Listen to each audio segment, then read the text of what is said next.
Está viendo, pues perfecto. A ver, voy a compartir. Muy bien, ¿qué tal? Me presento. Yo soy Giancarlo Fierro. Voy a hablar hoy día del tema de presión arterial y presión venosa yugular y, bueno, ¿no? De por qué es importante tener en claro estos términos, estos conceptos para la vida clínica en sí. Muy importantes en semiología. Ahora, pasando con el primer tema, vamos a ver lo que corresponde a la presión arterial. Ahí está el contenido, es lo primerito que se va a ver, luego presión venosa yugular y al final algo de lo que es pulso venoso, que así como anteriormente se va a tocar incluso pulso arterial y acá yo hablo solo de presión, acá como presión venosa yugular de paso le quería pues, meter el tema de pulsos, que considero que es importante y que está colindando con estos temas de aquí. En la presión arterial, lo que quiero que sepan, bueno, voy a ver si están los participantes. Bueno, supongo que será todos los participantes. Cualquier cosita de lo que hayan visto. Miren, en la presión arterial lo que he mandado en el material para compartir justamente es ¿qué es? ¿Cómo inicia, no? Definiendo la presión arterial. Una definición que tenemos de la presión arterial, pero no es esta y espero que lo sepan, ya, es la presión que ejerce la sangre sobre las paredes arteriales. Es lo primero que uno debe tener en cuenta, ¿no? Cuando uno mide la presión arterial, es esta, tener la definición. Luego vamos a ver otra. Cuando nosotros queremos medir la presión arterial, la medición más factible, o sea, la que te dice la verdadera medición es a través de catéteres conectados a traductores electromecánicos. O sea, ¿a qué se refiere? Que es un procedimiento invasivo, ¿no? La presión arterial como primera cuenta es un procedimiento totalmente invasivo que pues está, que pues se utilizan para tener un dato fidedigno de cuál es lo verdadero, pero nosotros no vamos a hacer esa esa medición invasiva, ¿no? Tenemos instrumentos para ello. Otra cosa que hay que tener en cuenta es que la tensión arterial.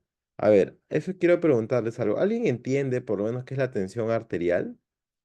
Porque han visto, si le gusta leer casos clínicos, algunos de ustedes, o si están leyendo, pues, no sé, como libros o artículos, a veces ponen PA y a veces ponen TA y ponen PA con cierto valor, TA con cierto valor.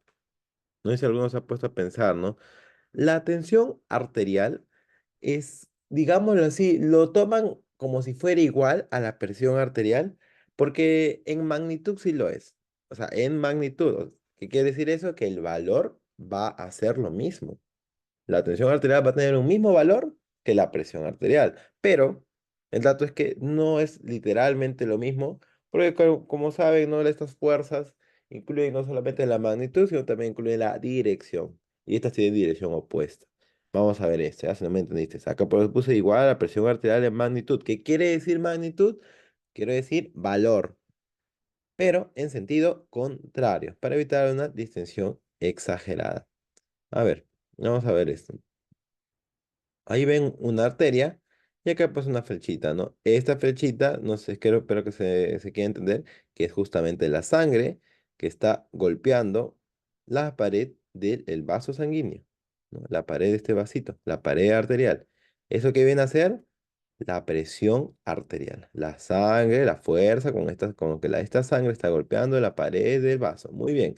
Ahora vamos a otra. Acá hay otra fuerza, como se habrán dado cuenta, pues de manera opuesta, ¿no? Está yendo de afuera hacia adentro, o sea, está golpeando las paredes arteriales, pero no es la sangre, sino es la sustancia externa, intracelular, que va a estar golpeando la pared del vasito. Eso se va a llamar tensión arterial. Entonces espero que entiendas, ¿no? Esa fuerza que viene de externa y que está golpeando a la pared del vaso va a ser igualita en magnitud a esa fuerza que es la presión arterial. Esto de acá, por eso cuando digo igual en magnitud, significa que tienen un igual valor. Van a ser lo mismo. Van a ser lo mismo. ¿Entienden? Eso es algo básico que quiero con lo que quiero comenzar, con definiciones, antes de ver cuáles sus alteraciones, qué es lo más común que puede pasar en esto y el otro. Entonces, hasta ahí espero que esté todo entendido. Vamos a proseguir. Acá lo que se pueden dar cuenta, acá está con el esfingomanómetro, porque es lo que usamos, ya es lo que más vamos a utilizar, el esfingomanómetro, que no nos da una medición quizás fidedigna un 100%, pero sí es la que utilizamos para la vida clínica diaria y no tiene absolutamente nada de malo. En este caso tiene la presión sistólica 120, presión diastólica 80 y bueno, la presión de pulso 70, que más adelante vamos a ver qué es ello. Eso que tengan entendido se aplica a presión. O sea, mire, acá se está aplicando presión porque obviamente esto va a oprimir el brazo de este paciente para poder dar la medición. ¿Y qué es lo que va a calcular? La tensión arterial. ¿Han visto? O sea, tú no mides de manera directa la presión arterial. Porque si tú quieres medir la presión arterial, para eso necesitas ¿qué cosa? Catéteres. O sea, que tiene que ser un procedimiento sí o sí invasivo. Tiene que ser un procedimiento invasivo. Catéteres. Voy a poner el mismo color. Necesitas catéteres transductores electromecánicos. Tú mides con esto, mides la tensión arterial. ¿Y saben por qué, no? O sea, espero que esté comprendiendo, porque si me estás comprendiendo sabrás a lo que me refiero. Obviamente que tú al tener el esfingomanómetro estás haciendo presión, ¿sí o no? Y al hacer esa presión, pues es la misma que está acá, ¿no? Es una fuerza externa que está ejerciendo presión sobre la pared arterial, sobre la pared arterial. Y esa presión sistólica y diastólica que tú captes no es como tal la presión arterial. ¿Qué es? Es la tensión arterial. Pero, tú miras, Giancarlos, no, total, entonces yo solamente mido la presión, nunca me dio la presión, siempre me dio la tensión. Pues es cierto, pues, pero tú le pones, utilizas tu regla que sabes que la tensión arterial va a ser igual siempre a la presión arterial. Entonces tú puedes poner presión arterial, tensión arterial, porque en magnitud es lo mismo, valor es lo mismo, pero como tal te das cuenta que hay ciertas cosillas, más que todo en dirección, que nos vas a dar cuenta que no lo es, ¿no? Pasamos al siguiente. ¿Qué consideraciones debería tener acá en este punto? Una, importante lo que es la presión de la piel y tejidos subcutáneos, así como es el líquido intersticial, todo ello. Porque obviamente tú no llegas al vaso, o sea, el vaso no está expuesto, ¿no? El vaso está dentro de tu bracito y en tu brazo no solamente hay vasos, también hay piel, tejido celular subcutáneo. O sea, quiere decir, hay personas en las cuales no se va a poder medir correctamente, también hay líquido intersticial. Por ejemplo, ¿qué pasa? ¿Cómo se llama una patología donde hay demasiado líquido intersticial y parece el brazo como el brazo o la pierna que fuera hinchado? ¿Alguien sabe? A ver si me están escuchando de pasadita. O esto me va a empezar a preguntar, ¿eh? ¿Cómo se llama esa patología donde tienes gran cantidad de líquido intersticial y terminas hinchado, ¿no? Ya sea el brazo, ya sea la pierna o ya sea la cara. Espero que los participantes que estén ahí, alguno diga algo que defienda a su grupo. Anasarca, linfedema. Muy bien, o sea, bueno, ya Anasarca ya está ya muy fuerte, ya, porque Anasarca se refiere pues al líquido extracelular, intersticial, pero de cavidad serosa, o sea, que esté todo lleno. Algo más suavecito que la Anasarca, pues ponle un edema. Ya un linfedema también puede ser, ¿no? Pero el linfedema es muy duro, ya, eso es muy piedra. Un edema, perfecto, muy bien. Ya si es generalizado, está bien. ¿Qué quiero decir con esto? Piensen ustedes ahí, más que todos los que me han respondido. Si tú tienes tu brazo acá hinchado porque tienes edema por X motivo, capaz tú puedes sufrir algún tipo de insuficiencia cardíaca. Entonces la insuficiencia cardíaca pues también puede generar edemas y más que todo si es derecha mucho con mucha mayor razón. Entonces, si hay líquido, ¿tú crees que al poner tu brazalete e iniciar la medición de la presión, va a ser la presión real? Pues no. O sea, eso quiero entender. No, porque existen otros, pues en este caso este líquido está ejerciendo también presión, presión extra, que no es la presión arterial de la persona, pero es una presión extra que me confunde en mis mediciones. O sea, esta persona a la que yo le estoy midiendo, quién sabe, no puede estar en 100/70, pero nada más por eso aumento el líquido, me puede salir 140/90 y no es la presión verdadera. Pero ¿qué pasa? Pues esa persona tiene edema. O ya, otro caso, puede ser una persona obesa, ¿no? Puede ser una persona obesa en gran cuantía. También, pues, ¿por qué? Porque el tejido celular subcutáneo no se almacena grasa. Entonces puede ser una persona obesa con gran cantidad de grasa y eso ejerce una presión extra y pues no, no me va a dar una medición adecuada. Por eso es que ahí está el siguiente punto, ¿no? La obesidad mórbida o edema afecta medición. Muy bien, espero que lo tengan ahí, ¿no? Que tengan en cuenta. Hay otros tejidos en consideración, porque no solamente hay vasos. Muy bien. Pasamos a esto, la presión diastólica. La presión diastólica, como se darán cuenta, es una presión, digámoslo así, de descanso del corazón, ¿no? Ahí, como se dará cuenta, las presiones están entrando a lo que es el ventrículo. O sea, es cuando la sangre, la aurícula abre sus válvulas y mete toda la sangre al ventrículo. Es un momento en el cual el corazón se dice que está en reposo porque no se comprime, porque la mayor compresión que tiene el corazón o la mayor contracción es una contracción ventricular. Y acá el corazón incluso empieza a llenarse de sangre, empieza a nutrirse. Vamos a ver un poco de resistencia vascular periférica. ¿Por qué? Porque es un componente de la presión diastólica. Entonces acá te voy a hablar de los componentes, ¿ah? La resistencia vascular periférica se refiere a esa presión, ¿no? Mira, determina la velocidad de declinación durante la diástole. Más que todo se refiere a esa resistencia que existe, pues, en los vasos periféricos. Y el que manda, o sea, el vaso periférico que manda todo, es justamente la arteriola. Si tienes ahí, si le he puesto por ahí un espacito, puedes apuntar, ¿no? La arteriola, que es la que manda toda resistencia vascular periférica, en verdad. ¿Por qué digo que determina la velocidad de declinación en el curso de la diástole? Más abajito he puesto un cuadrito.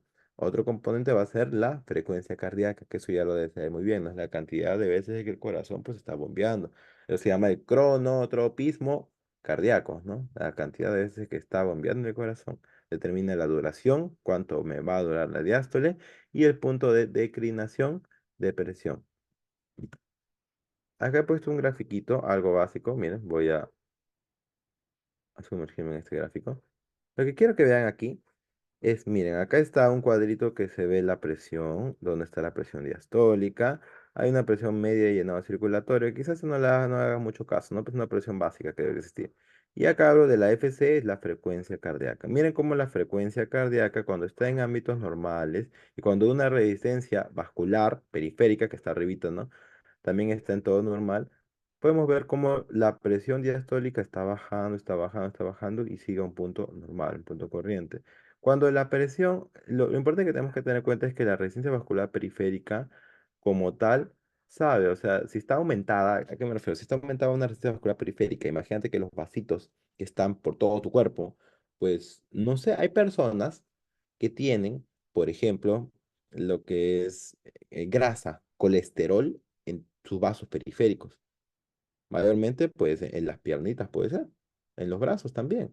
Entonces, obviamente que si esos vasos están con grasa o con colesterol, están obstruidos, pues la presión va a aumentar en esas zonas.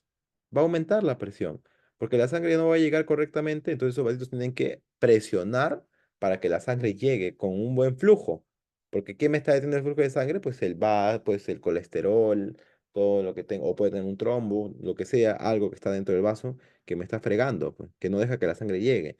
Entonces, por eso acá dice, si hay un incremento de resistencia vascular periférica por X patología o lo que sea, pues obviamente la presión arterial diastólica siempre va a estar un poco más elevada, ¿no? Porque las presiones van a estar hasta el límite máximo y la frecuencia cardíaca incluso del corazón va a disminuir.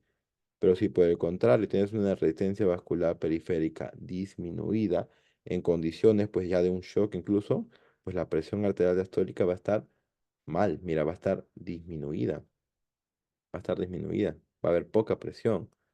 Entonces, ¿esto en qué se va a correlacionar? Para que veas los componentes, cómo correlacionan la resistencia vascular periférica y la frecuencia cardíaca. La presión arterial diastólica es muy importante porque eso te va a decir en qué momento el corazón se está nutriendo, en qué momento se nutre el corazón y en qué momento hace su conotopismo, que es la frecuencia cardíaca. Estos son los componentes básicos de lo que es una presión diastólica.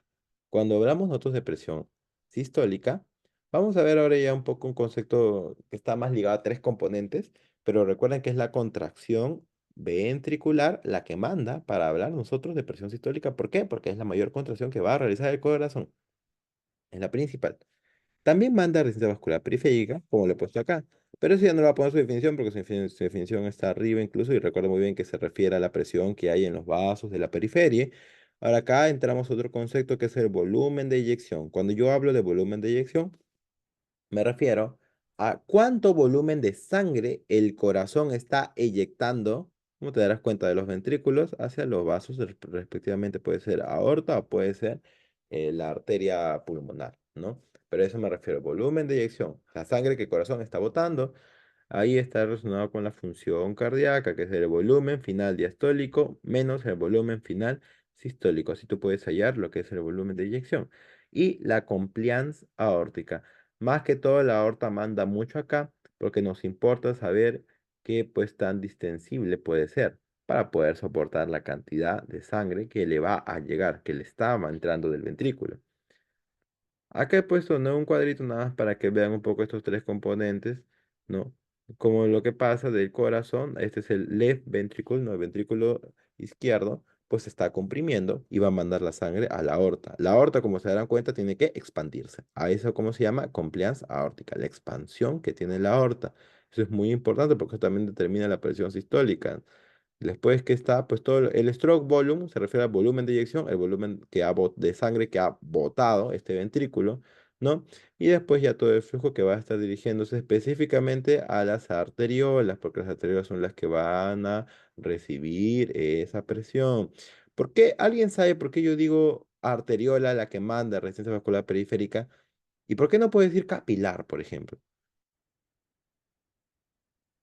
¿Sabe qué es un capilar, no? O sea, un capilar y una arteriola. O saben lo que es eso, ¿no? Porque capaz estoy hablando de estas cosas y no se pasan, no han llevado histología, entonces. Miren, chicos, por su composición histológica. Muy bien, a ver, me respondieron por lo menos algo. Por su composición histológica. Ok, a ver, yo te me respondí. Las arterias tienen mayor longitud de pared muscular. Y el capilar, ¿cuánto tiene de pared muscular?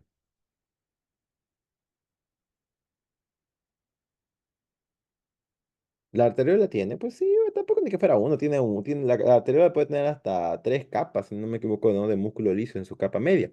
Pero muy bien, como quiero que lleguen ahí, como me dijo Luis, pues el capilar no tiene. Entonces, el capilar no puede ser un componente de la presión porque el capilar revienta. No, el capilar no recibe grandes presiones.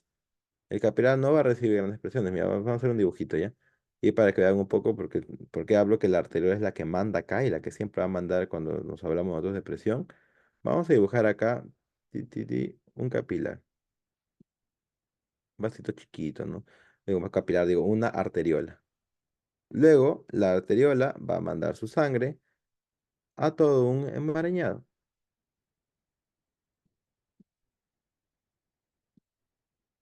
Ese enmarañado que estoy dibujando por acá va a ser por fin el capilar. El capilar. Y luego el capilar va a mandar su sangre a una vénula. Todo esto es un sistema de irrigación microscópico, porque tú estás acostumbrado a arteria, vena, también acá está de microscopía, vamos a ver la arteriola, los capilares y pues la vénula. Y lo importante acá es que obviamente este es el que regula, porque este se encarga de disminuir la presión de la sangre. Porque si la arteriola no disminuye la presión que va a ejercer la sangre, esto de acá, pum, revienta. Esto no puede aguantar grandes presiones. Entonces la arteriola es importantísima y la arteriola mide y regula mucho las presiones, la presión general, la presión arterial general, y también la presión arterial sistólica como diastólica. ¿Entiendes? Por eso es muy importante la arteriola. Esta tiene que regular. Y dice que incluso toda la resistencia vascular periférica, porque también estos participan en menor cuantía, pero 2/3 de la resistencia vascular periférica está dentro de la arteriola, porque es la que regula. Va a regular la presión sanguínea. Porque como dijeron ahí, el capilar no tiene músculo liso. El capilar solo es endotelio, membrana basal y chao, ya no hay más.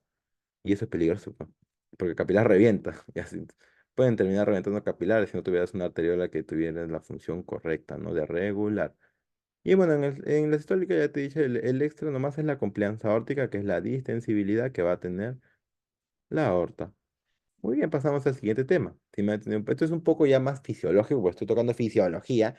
A ti quizás lo que te interesa, lo que te vas a acordar al final es que la presión sistólica es el primer ruido que yo escucho y la diastólica es el último. En la presión diferencial, esto sí atento, la presión de pulso, la presión diferencial, hay instrumentos, como te darás cuenta acá, que te miden y hay instrumentos que no te miden. La presión de pulso, estoy haciendo referencia a lo que es la resta de la presión sistólica, que obviamente es la mayor, con la presión diastólica. Ahí tienes tu ejemplo, ¿no? Presión sistólica 120, diastólica 80. ¿Cuál es la resta? No, 70. Entonces tienes 70, pues, de presión de pulso. La presión de pulso normal puede ser incluso hasta 50. Lo que te quiere decir ahí, ¿cómo que es? Un momento, ¿qué dice 70? Pulso. Ah, no, no presión de pulso, la de pulso que está captando acá. Bueno, qué raro que te capte un pulso acá.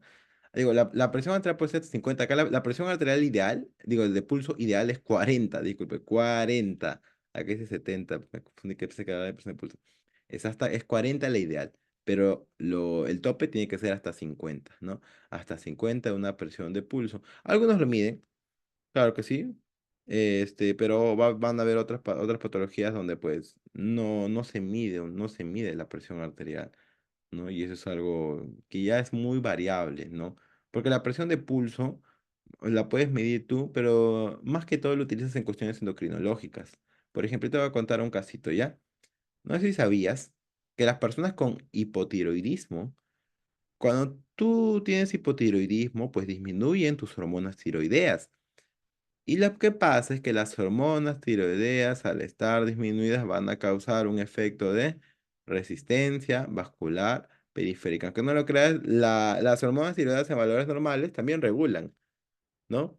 Y al haber escasez de estas hormonas, pues la resistencia vascular periférica va a estar, obviamente, aumentada, va a estar incrementada. Y yo sé por mi teoría que si aumento la resistencia vascular periférica, ¿cómo va a estar mi presión diastólica? Puf, aumentada. Entonces te imaginas, ¿no? Lo ideal, ponle 120/80, vamos a ponerlo en negro, lo ideal que podrías pensar es 120/80, una persona que tiene hipotiroidismo, su presión histórica ponte que esté 120, pero la presión diastólica, ¿hasta cuánto puede llegar a ser? Puede llegar a que sea 110 incluso. Entonces mi presión de pulso, ¿cuánto va a ser? 10. Entonces ahí me doy cuenta que cuando la presión de pulso está muy disminuida, o hay mucha cercanía de la sistólica con la diastólica, en este caso, pues eso es un problema y me puedo pensar más que todo en fallas endocrinológicas que puedan aumentar la resistencia vascular periférica. Ahora, tú dirás acá, oye, pero profesor, yo sé que la resistencia vascular periférica, o Giancarlo, ¿no? La resistencia vascular periférica también, ¿qué va a hacer? Va a actuar sobre la presión sistólica. Claro, pues yo digo, si hay mayor resistencia, en este caso, pues acá también va a aumentar. Acá también termina con un cierto aumento, pero lo más cercano es que está bien cerca de la diastólica con la sistólica. Van a tener un valor muy cercano una con la otra. Entonces eso, ojito, hay que tenerlo en cuenta, ¿no? Como te estoy dando un ejemplo de ciertas patologías.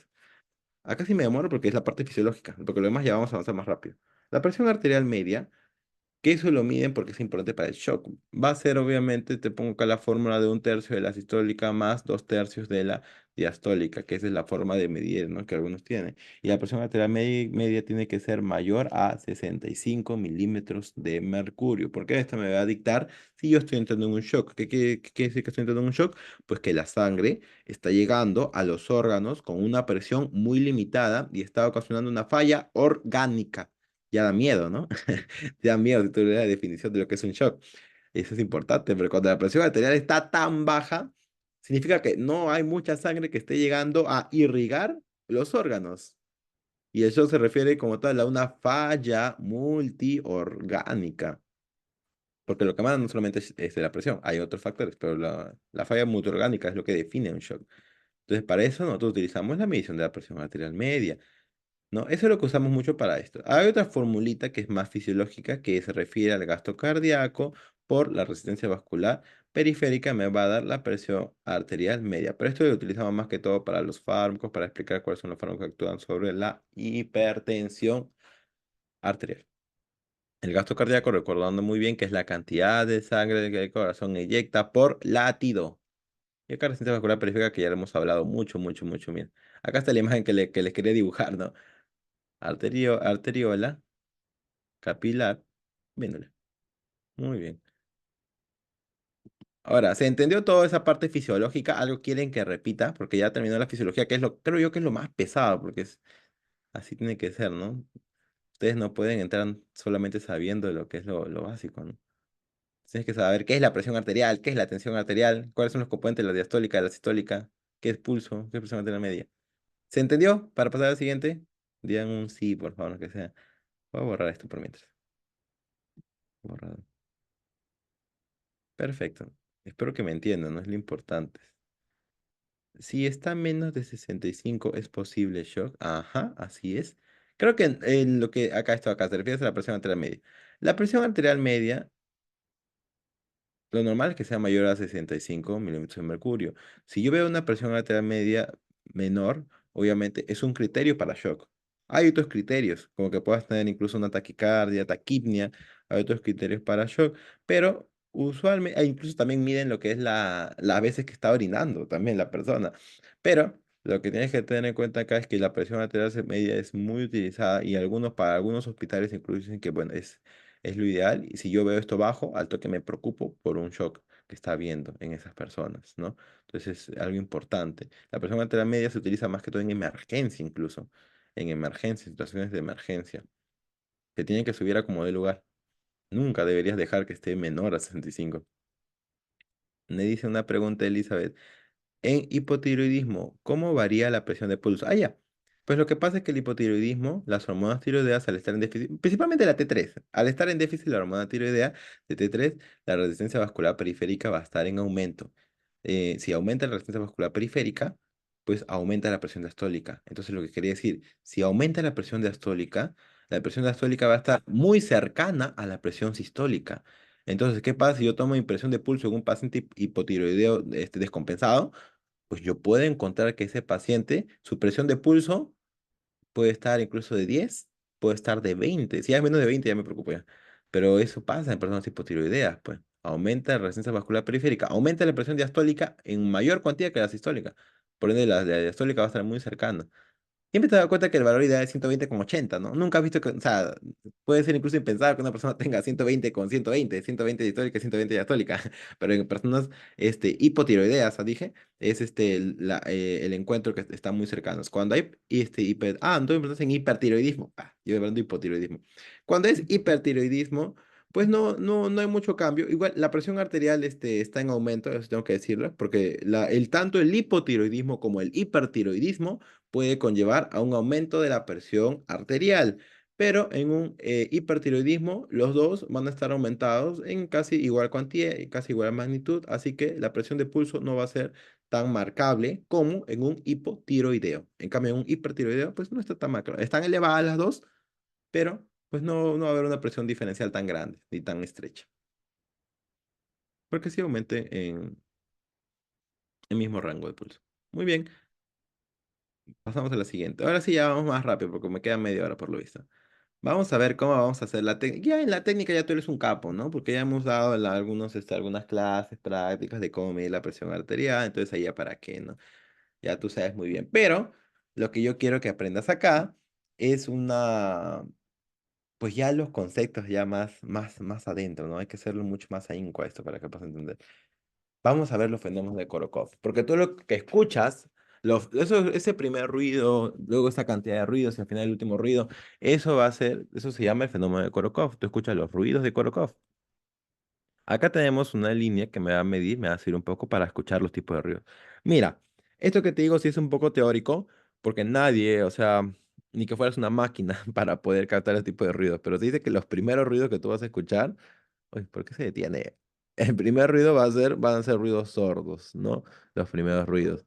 Los segundos ruidos que tú escuchas al momento de estar, pues, ¿no? Desinsuflando tu manguito y escuchar los ruidos de la presión arterial con tu esfingomanómetro, bueno, tienes tu esfingomanómetro apretando y tienes tu esteto. Los segundos ruidos son los soplantes. El tercer ruido que vas a escuchar, pues, son los ruidos retumbantes. Son 5 tipos de ruidos incluso. Así lo dicen entre comillas. El cuarto tipo de ruido va a ser el ruido algodonoso. Y el último ruido lo ponen así, último ruido ocultable. ¿Por qué? Porque se dice que está dentro de los algodonosos, pero la AHA, incluso que es la Association la American Heart Association, pues de este catalogó al quinto ruido como dentro del ruido algodonoso, pero lo vamos a diferenciar. ¿Por qué? Porque este me manda la presión diastólica. Por eso se diferencia, existe esa diferenciación. Cuando el corazón está en sístole, corresponde al primer ruido que voy a escuchar, que como ya hemos hablado va a ser un ruido sordo. Y cuando hablo de diástole, acá hay una cosita. He puesto dos, que puede ser, lo básico que escuchamos es el último ruido escultable, pero antes, chicos, antes de los años 2000, no me acuerdo que era 1990 y algo, que salió que fue donde se cambió. el patrón de que es una presión diastólica, antes decía que el cambio de ruido retumbante a ruido algodonoso va a medir la presión diastólica. Ahí por eso he puesto, ¿no? Antes era Twitter, ¿no? Ahora ya es X, ¿no? Twitter es ya de abuelitos, ahora se llama X, algo así. La definición antigua es que la diástole era el cambio de ruido retumbante a ruido algodonoso. Ahora ya no se utiliza mucho eso. Cuando tú estés, así eres cardiólogo, la verdad, si tú eres cardiólogo, los cardiólogos sí utilizan incluso la versión antigua. ¿Por qué? Porque vas a ver patología en la cual va a sonar, va a sonar, por más que tú estés insuflando, ya estoy en 80, sigue sonando, estoy en 60, sigue escuchando ruidos. Estoy en 50, sigue escuchando ruidos. Estoy en 40, sigue. Estoy en 30, sigue. Estoy en 20, sigue. Ah, no, pero ahí nomás ya está parando ya. Ya estoy a 16, ya paró ya. O sea, tiene 16 de presión diastólica y no, porque hay patología. Tú tienes que escuchar nada más el cambio y con este cambio manda la presión diastólica. El último ruido, en este caso, ya no existe. Por eso te digo, esos son más que todo conceptos para cardiólogos. Esta es la definición antigua y esta es la definición nueva. Con la que tú más te vas a basar, la verdad, es que la diástole va a ser el último ruido auscultable y punto. Acá te he puesto uno para que veas cómo varía de presiones, ¿no? De las históricas ya hasta 120, y cuando hablamos ya de la diástole podemos llegar hasta 60 o hasta menos incluso. Hay personas que tienen menos y es manera fisiológica, es normal. La diástole, las consideraciones que tenemos que tener en cuenta son las que ya más te he dicho, ¿no? Porque se tiene en enfermedades como insuficiencia valvular aórtica y fístulas arteriovenosas, usar Twitter. Vas a usar la definición antigua. Como digo, yo me acuerdo que una vez, es un caso, una experiencia que yo tuve. A un paciente el doctor me manda, pues no me dio la presión arterial y algo básico como la presión arterial. Yo todo bacano, me sorprendo cuando creo que me di 110 de sistólica con 20 de diastólica. O sea, 110 de distólica con 20 de diastólica. ¿La presión de pulso cuánto saldría? ¿Ves? No me están escuchando. Si es 120 distólica, dije, no, 110 con 20, pues la presión de pulso sale 90, pues. 90. 90, muy bien, 90 de presión de pulso. Entonces, ya te dije el caso en el cual la presión de pulso está disminuida. Ahora te digo otro caso, en los cuales la presión de pulso puede estar aumentada. Puede estar aumentada en caso de insuficiencia valvular aórtica. Pero como te digo, yo pensaba eso, no conocí, pero bueno, en verdad, la verdad, era que la presión diastólica no estaba en 20, sino estaba en 40. ¿Por qué? Porque el doctor captó nomás que, no, dice, no, de acá si te das cuenta, el ruido ha cambiado, me dijo. Mira, el ruido está muy disminuido acá. En 40, el ruido, ¡pum!, bajó a ser un ruido mucho más disminuido. Entonces, esa va a ser la presión diastólica, 40, no va a ser 20. Y yo, entonces así es como yo aprendí pues cómo se ve estos tipos de definiciones antiguas, porque algunos cardiólogos para ciertas enfermedades es necesario manejar la definición antigua de lo que es una presión diastólica. Espero que se haya entendido bien esa parte. Pasamos acá. En estados hipercinéticos, pues también puedes utilizar la clasificación antigua, mayormente para embarazadas, porque las embarazadas es el mismo rollo, ¿no? La presión arterial va a estar, suena, que retumbe, que retumbe, que retumbe, y no hay nunca parar la presión arterial diastólica. Entonces tú tienes que manejar, tienes que escuchar nomás ese cambio de sonidos, ese cambio de ruidos, para tú manejar, ¿no? Cuál va a ser tu verdadera presión arterial diastólica. Ya que he puesto un cuadrito para que sepan lo necesario, ¿no? Ya también les he tratado de comentar, incluso en las prácticas con el grupito que estuvo conmigo. Uno, no conversar. Lo ideal sería eso. Apoyas tu brazo a la altura del corazón. Se respeta mucho, ¿ah? Eso sí se respeta mucho. No solamente como preguntas de exámenes, porque también tengo preguntas también así, sino también los cardiólogos te recomiendan esto. A la altura de tu corazón para la medición fidedigna. Colocar el manguito, ahí nomás, el brazalete, pues sin ropa que ocasione presión extra. La ropa también puede ocasionar cierta presión. Usar el manguito del tamaño adecuado. Apoyar los pies, que esté correctamente sentado, los pies sobre una base. No, no cruce piernas. No tener la vejiga llena, ¿no? Sino tener una vejiga relajada, extendida, para que no ejerza presión extra, presión central extra. Y apoyar la espalda, ¿no? En este caso en un reclinable, en cierta silla. Perfecto. Son consideraciones nada más básicas. Puntero. Siguiente.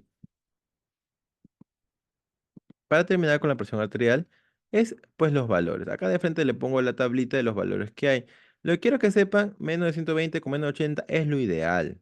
Es cierto que puedes tener una presión arterial elevada.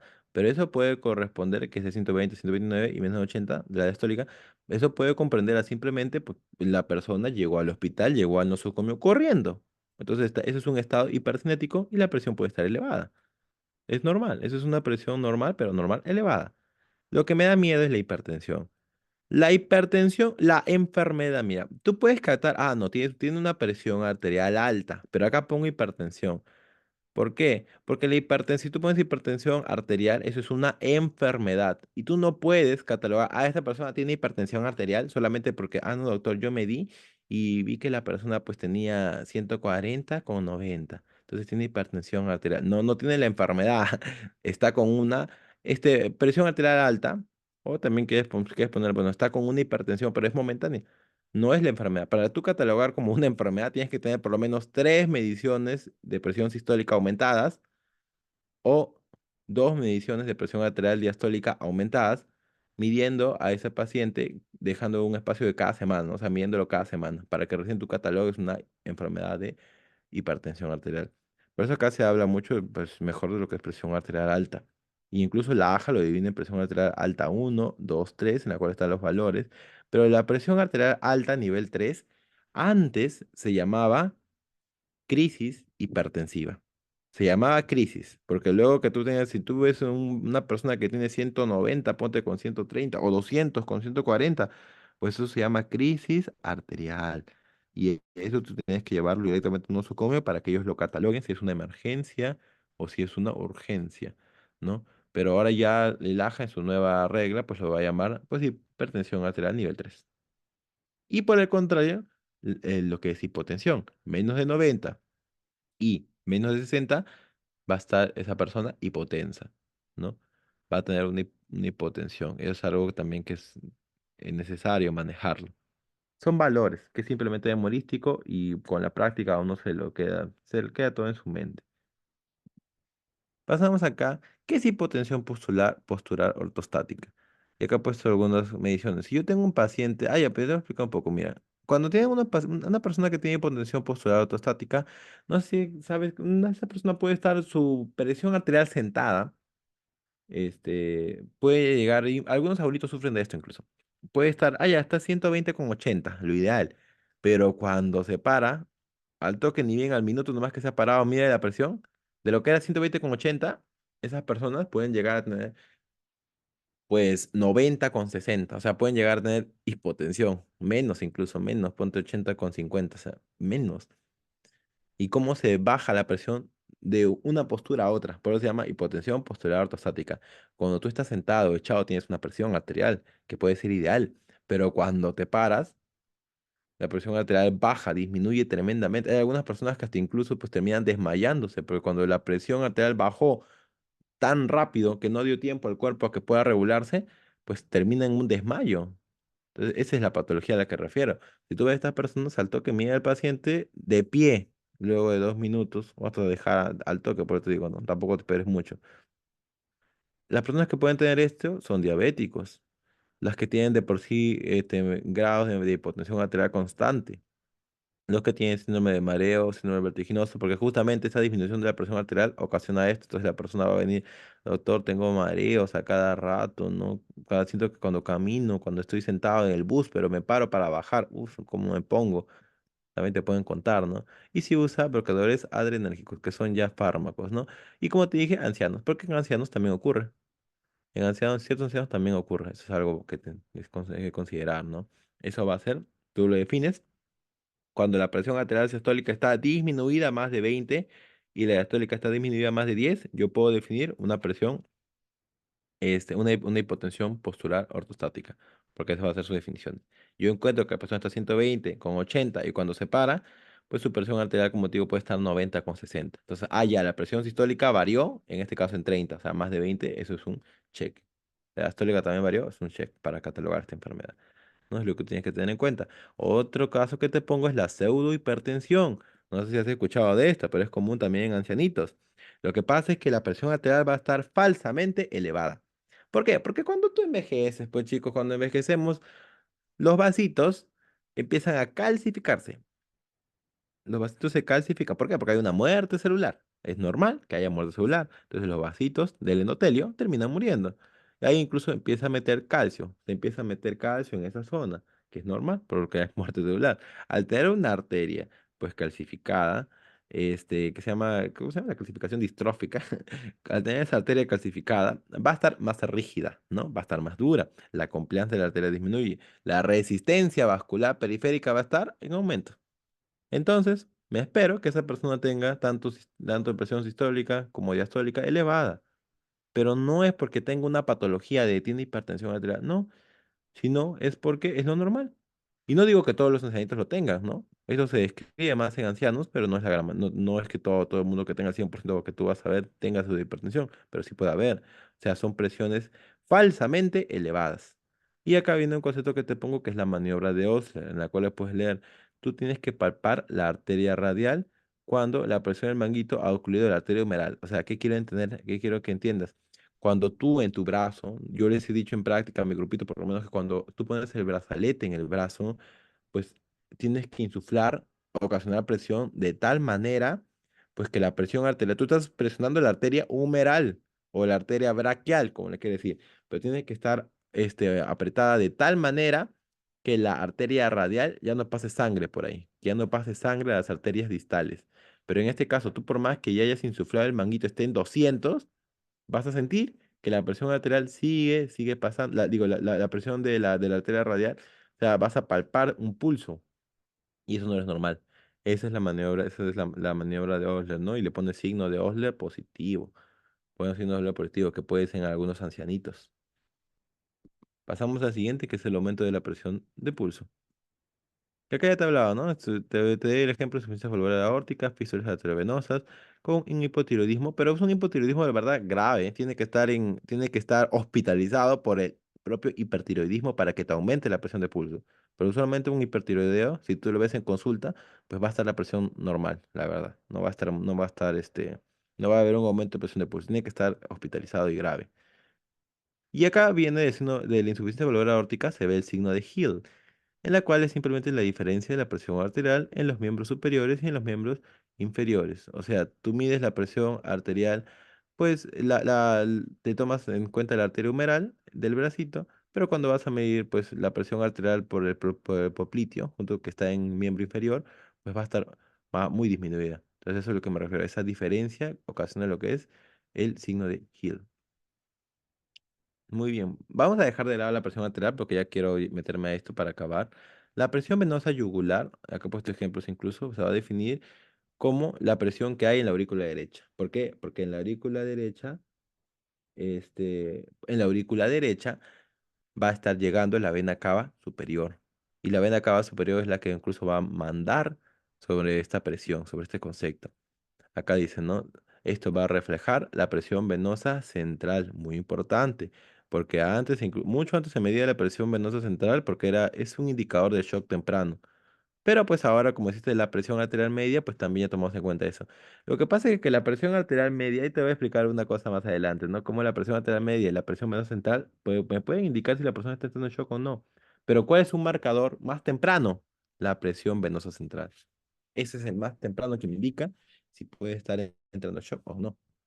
Y bueno, dice la presión telediastólica, o sea, dice la presión al final de la diástole que hay en la aurícula derecha. La presión venosa yugular se observa. O sea, ¿qué quiere decir esto? Para tú medir la presión arterial, tú mides la presión arterial con el esfingomanómetro, ¿verdadero o falso? El esfingomanómetro te ayuda a medir la presión arterial. Ahí está, a ver. Están despiertos. El esfingomanómetro, con el esfingomanómetro mides la presión arterial, ¿verdadero o falso? Mides la tensión arterial. Muy bien. Pero para eso necesitas tu instrumento, pues. Muy bien. Entonces eso lo quiero que entiendas. La presión venosa yugular no la mides así con un instrumento. La observas. Tienes que observarla. No necesitas nada. Esa es gratis. Solamente tienes que observar y tienes que saber observar.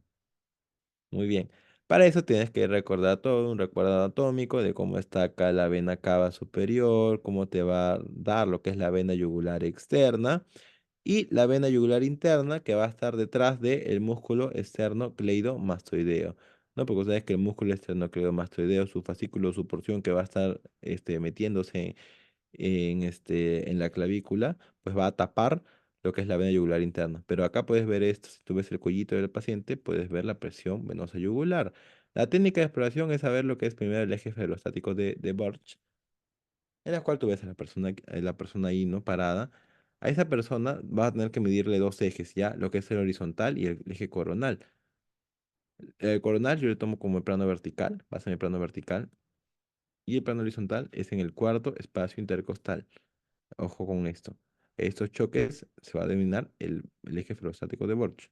Voy a tener a mi paciente echado, pero con almohaditas o elevo la camilla a una posición ideal de 30 a 40 grados para que se pueda medir la tensión arterial para poder observar el cuellito. Atento, o sea, vas a observar el cuello de esa persona. Hay una vez que mide mi eje felostático, porque ya toqué, estoy palpando, doctor, ya sé, no, ya palpé, este es el cuarto espacio intercostal, entonces acá mi plano horizontal. Uf, este va a ser mi plano horizontal. Ese va a ser mi plano horizontal, entonces ahí voy a empezar con mi eje. Luego de eso vamos a ver el plano de Lewis. ¿Qué es el plano de Lewis? El plano de Lewis es mucho más simple porque es la escotadura external. O sea, es simple eso, la escotadura external, ¿no? Entonces ahí ya sé, ese va a ser llamado el plano de Lewis. Trazo otro horizontal. En mi mente, obviamente que estás trazando todo eso en tu mente, ¿no? Luego, ya pues, ahora sí, una vez que sabes esos dos planos, al toque, empiezas. Vamos a medir la presión, pues, venosa yugular, o la también, que es lo mismo, la presión venosa central, que va a ser lo mismo en magnitud. Si yo mido, si yo veo que, porque recuerda, lo vas a ver, ¿ah? Si no tienes, no necesitas instrumentos, simplemente tienes agudeza visual. Si tú mides que la presión, pues ponte acá, tú vas a ver cómo está, cómo va a estar palpitando, pues esa venita. Si tú ves que está hasta cierto punto, pues al toque pasas tu reglita. Tienes tu regla, puedes medir. Está 5 8. Ya, yo medí 8. Perfecto. La presión venosa, acá la pongo central, lo normal es que esté en 8 a 12. Perfecto, tú has visto eso. Pero en este caso, mira este caso de este paciente. Está echadito, yo calculé mi eje felostático en el corte espacio intercostal. Calculé en mi plano de Lewis, que está en la escotadura yugular. Entonces ahora me toca ver en dónde, hasta dónde está llegando el pulso de la vena yugular, ¿no? Que usualmente se ve la interna, que es la más fidedigna, ¿no? Aunque la externa también puede verse. Dicen los libros. Yo calculo que, pucha, yo he calculado la presión por acá, o sea, entonces hasta ahí he visto cómo está metiendo, cómo llega la sangre, hasta ahí veo el pulso. ¿Qué hago? Agarro mi reglita y me pongo a medir, en este caso, una presión venosa central más de 12 mililitros de mercurio, pues hay que tener mucho cuidado, ¿no? Es una presión alta, elevada, que usualmente existe en condiciones de infecciones, también puede haber, ojito, en condiciones de infección también se puede palpar y también se puede observar esos tipos de presiones tan aumentadas. Obviamente con una hipertensión arterial, pues también puede estar una presión venosa central elevada, ¿no? Eso es algo tan básico. En condiciones de insuficiencia cardíaca, la presión venosa central o presión venosa yugular, como le quiere decir, va a estar elevada cuando uno tienes un corazón insuficiente, ¿no? Perfecto, esas son cositas que tienes que tener en cuenta. Acá está, por si no me has entendido, si te costó imaginar, por algo que he puesto sus gráficos, ahí está, pues, ¿no? Yo voy a ver, si te das cuenta, ¿dónde está la regla? Está, pues, en la escotadura yugular. Entonces acá tú tienes que, y lo vas a ver, tampoco está tan difícil, ¿eh? Toma. Tú vas a ver por acá cómo está, acá empieza a latir. Fíjate que acá hay un punto. Voy a poner late, ¿ya? Late. Lo que estás viendo es el pulso. Voy a poner late. Y vas a ver cómo está latiendo. Entonces, si yo veo, ya, acá nomás yo he visto que está latiendo. Entonces, agarro mi regla y me pongo a mí. ¿Cómo te darás cuenta? ¿Quién hace esto en el hospital? Nadie. Porque dice que es mucha cosa, pues. Ahora ya existe lo que es, pues, los catéteres. Y en el propio catéter que tú ves, en el propio catéter que se da hasta incluso para hacer varios procedimientos que ahora es muy común, pues ese catéter nomás te mide la presión venosa central, que es mucho más fidedigno. Pero ponte que tú estés, pues no, te mandan a tu serum, estás en una postita donde no hay absolutamente nada de nada más que pues más que tus conocimientos, la verdad. Entonces ahí puedes hacerlo. Si tienes tiempo, date el lujo de medir la presión venosa central, pues de manera rutinaria, ¿no? Sin ningún instrumento, porque solamente necesitas tu observación, nada más. Ahora, ¿qué pasa cuando hay una disminución? Pues ya hemos hablado un poco, ¿no? Puede ser de presión salina, o sea, de sales, de manera fisiológica, o un shock periférico. ¿Qué es un shock periférico? Hay cuatro tipos de shock. Lo que me interesa en el shock periférico van a ser solo dos, que puede ser hipovolémico o distributivo. O sea, hipovolémico se refiere a la volemia, a la cantidad de sangre que está pasando. Si hay disminución de esa sangre, pues se llama shock hipovolémico, porque la sangre está disminuyendo. Ponte que tenga una hemorragia en cierto punto, y sangre, sangre, que sangre, que sangre, que sangre, que sangre, te puede llevar a un shock hipovolémico. O distributivo, que eso se refiere a pues, a todo lo que es microscópico, ¿no? Toda la parte arterial microscópica, que ese sí da miedo. Pasa más que todo en infecciones y es muy difícil de sacar al paciente de este estado. Cuando hay disminución de la presión venosa central, cuando hay un aumento de la presión venosa central, uy, acá está, acá está al revés. Cuando tienes ahí una compresión hepática, o sea, pues, bueno, voy a cambiar esta flechita, disminución, no, disminución, aumento. Cuando haces la maniobra de compresión hepática, o sea, presionas el hígado y obviamente por el propio retroceso de sangre, la presión, pues vas a ver que la venita va a palpar mucho más arriba, por ende la presión arterial, la presión venosa, digo, va a estar aumentada. O cuando eleva los miembros superiores, también, ¿no? Que el corazón normal, el corazón va a normalizar este aumento de presiones de una forma normal. Tenemos al shock cardiogénico. Eso es otro, el shock cardiogénico, y es por lo que te dije, ¿te acuerdas que también es insuficiencia cardíaca? La insuficiencia cardíaca descompensada te lleva a otro tipo de shock, pero ese es un shock cardiogénico. O sea, ya no le eches culpa a la volemia, a la cantidad de sangre que tienes en el cuerpo, no, ni tampoco a la microvasculatura, sino vas a echarle culpa a tu corazoncito, pues. Tu corazoncito está funcionando mal. Entonces, un shock, cuando está aumentado, la presión venosa central puede ser también indicios de un shock cardiogénico temprano, porque todo esto es temprano, ojo. Lo primero que cambia no es la arteria, no es la sangre arterial, es la sangre venosa. Es lo primerito, ¿no? Puede ser un taponamiento cardíaco, pero eso si la presión venosa está monstruosamente más de 20, más de 30. ¿Por qué digo monstruosamente? Porque muchas reglas solo miden hasta 20, pues. Lo vas a ver hasta incluso por acá, porque acá recuerda, ¿no? La anatomía normal, mira cómo está subiendo, llega hasta el gonio mandibular. Entonces tú vas a ver hasta que el gonio mandibular está hasta palpitando. Y eso no lo ves así nomás, ¿no? Tendrías que estar en hospitalización para verlo. Y la insuficiencia cardíaca crónica con pericarditis constructiva, hipervolemia espontánea. Todo esto ya lo puedes leer. Lo que he puesto acá es el signo de Kussmaul, que se refiere al aumento de la presión venosa yugular cuando inspiras. Porque lo normal, cuando tú estás inspirando, pues lo normal es que por las presiones esto baje. Tiene que disminuir la presión.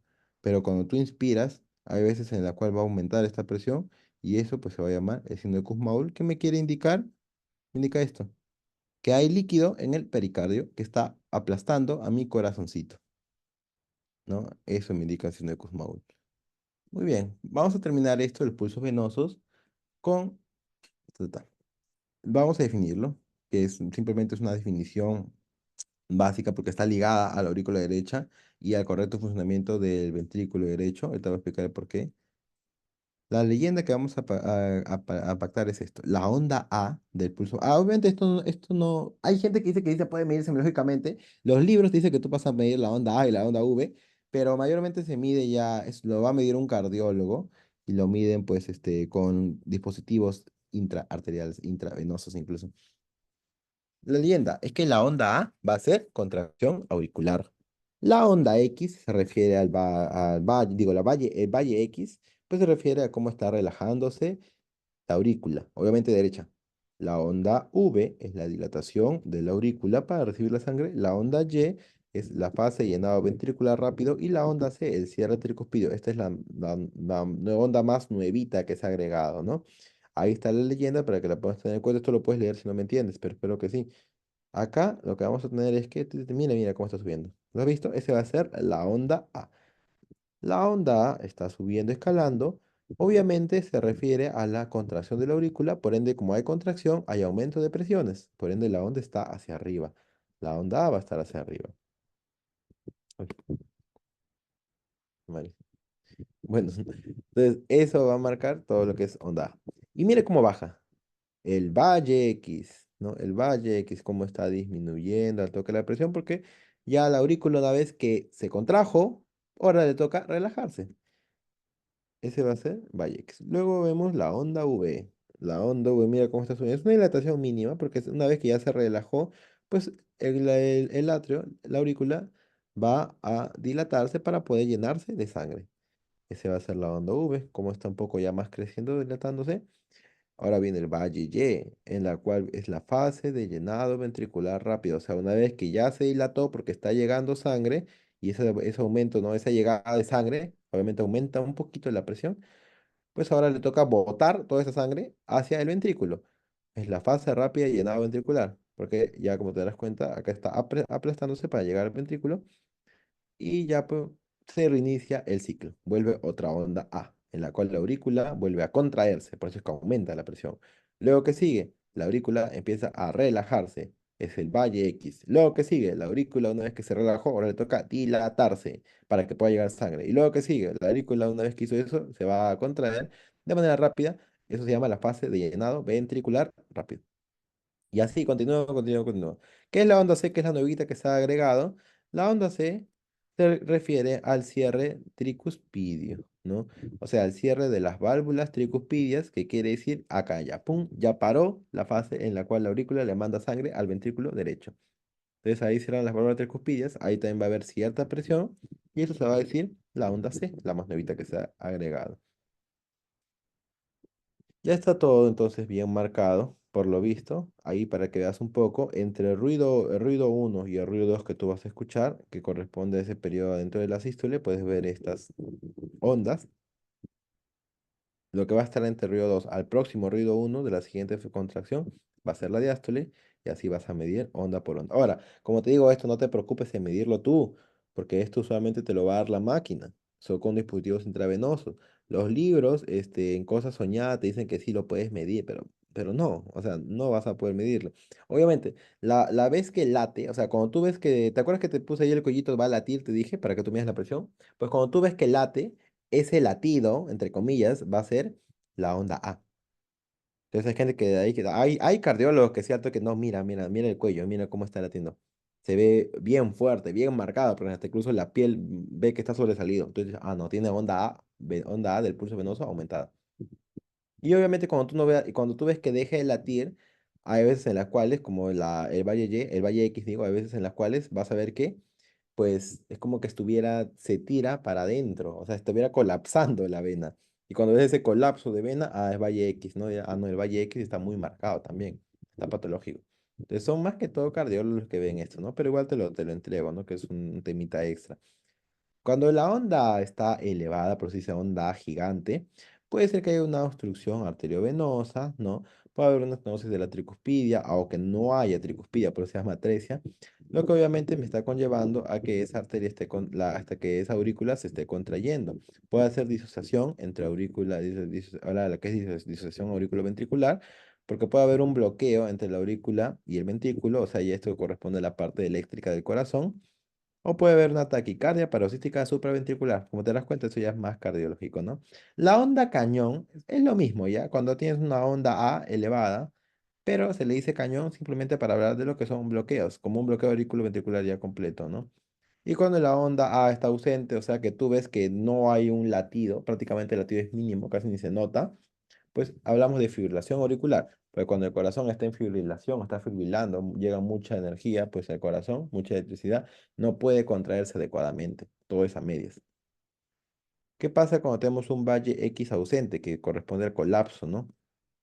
Insuficiencia tricuspidia o insuficiencia mitral. Y tenemos una onda V gigante, o sea, elevada, mucho más de la normal, pues vamos a tener insuficiencia tricuspidia mitral, también se cataloga como lo mismo. No te puedo explicar mucho eso porque tampoco esto ya corresponde más a media interna, la verdad. Esto es más para semios. Simplemente si quieres te puedes memorizar un poco o tratar de comprenderlo tú mismo, pero es algo que estoy dando X, ¿no? Del pulso venoso.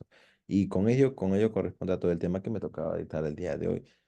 Quiero saber si tienen alguna pregunta, duda con respecto a esto.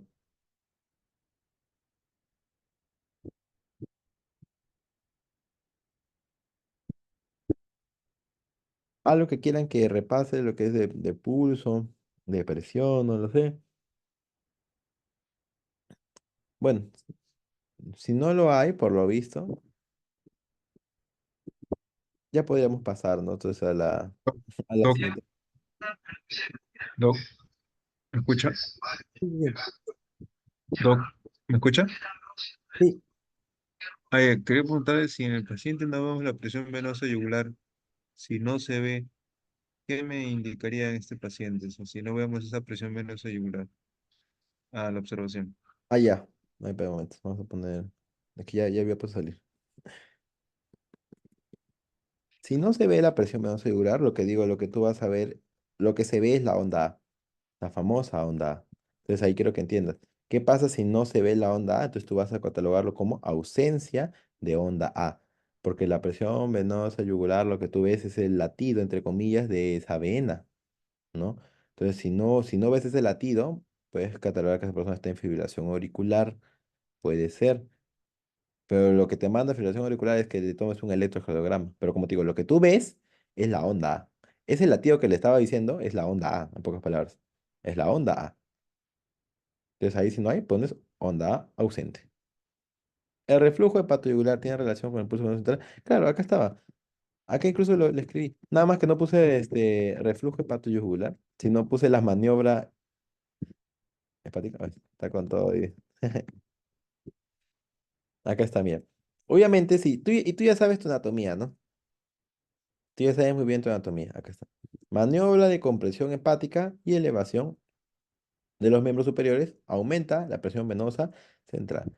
O sea, tú ya sabes por tu anatomía, si yo presiono el hígado, pues la sangre se va a ir hacia las venas suprahepáticas, luego se va a ir hacia la vena cava inferior, luego se va a ir a la aurícula derecha y luego se va a ir, también puede meterse hasta la vena cava superior. Por ende, si yo estoy presionando, obviamente el hígado, va a haber un aumento de la presión venosa central.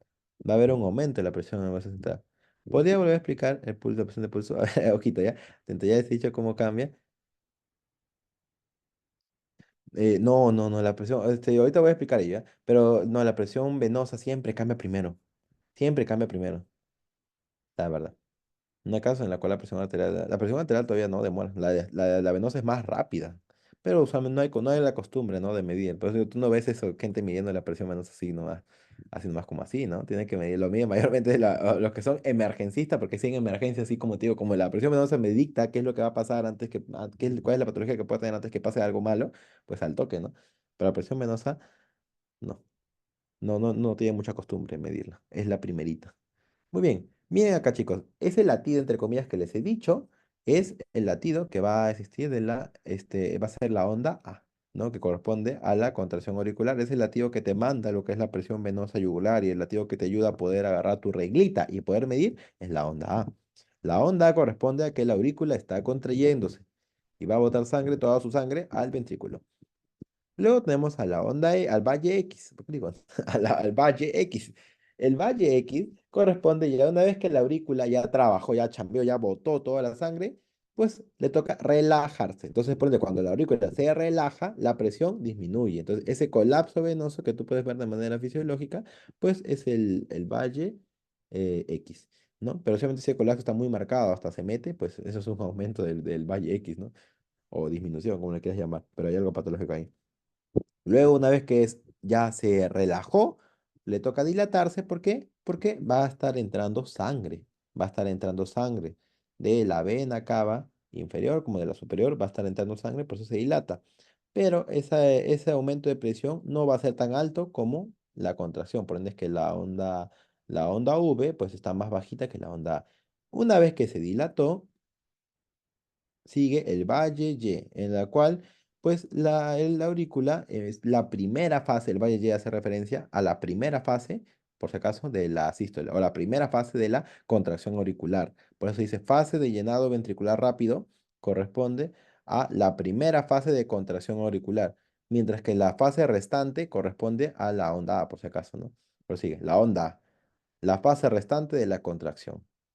Y luego se reinicia el ciclo, ¿no? El valle Y, la onda V, y así sucesivamente. Y tienes a la onda C, que corresponde ya al cierre de las válvulas tricuspidias, que están en el corazón derecho, ¿no? De la aurícula al ventrículo derecho. Entonces, ese cierre también genera un saltito, aumento de presión, ¿no?